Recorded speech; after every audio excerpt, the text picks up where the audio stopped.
আওয়ামী লীগের লোকেরা রাষ্ট্রীয় প্রতিষ্ঠান আইন শৃঙ্খলা বাহিনী বাদ রেখে আসুক মাঠে, টিকতে পারবে?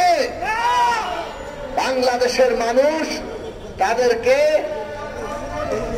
তারা নিজেরাই অবশ্য বলে, দেশ ছাড়া করবে। আওয়ামী লীগ সাধারণ সম্পাদক ওবায়দুল কাদের প্রায় এই বক্তৃতা দেন না যে যদি ক্ষমতা থেকে তারা বিদায় হন তাহলে নাকি তাদের সমস্ত বাক্সপেট্রা নিয়ে পালাতে হবে। সময় অতিক্রম করছি।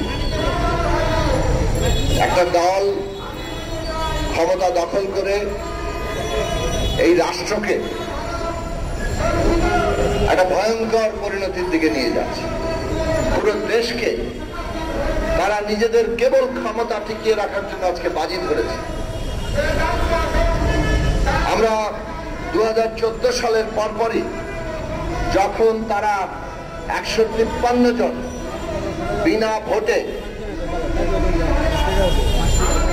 নিজেদেরকে বিনা প্রতিদ্বন্দ্বিতায় নির্বাচিত ঘোষণা করলো, এমনকি নির্বাচনের যে দিন তারা ঠিক করেছিল 5ই জানুয়ারি, সেই 5ই জানুয়ারির বেশ 2 সপ্তাহ আগেই আমরা দেখলাম সরকার গঠনের সংখ্যাগরিষ্ঠতা আওয়ামী লীগ নিজেদের করায়ত্তে নিয়ে আসলো।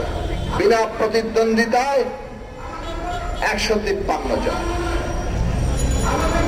এবং সেই রকম একটি নির্বাচন নাম দিয়ে ক্ষমতার নবায়নকে, যেখানে প্রধানমন্ত্রী নির্বাচনের তারিখের 2-3 দিন আগে বললেন যে এটা একটা নিয়ম রক্ষার নির্বাচন, এটা হোক, এরপরে তিনি একটা সুষ্ঠু অংশগ্রহণমূলক নির্বাচন দেবেন। কিন্তু আমরা দেখলাম যে না, 5 তারিখ পার করে ওনার সুর বদলে গেল। উনি পুরো ক্ষমতা দখলে রেখে সবকিছু চালাতে চান।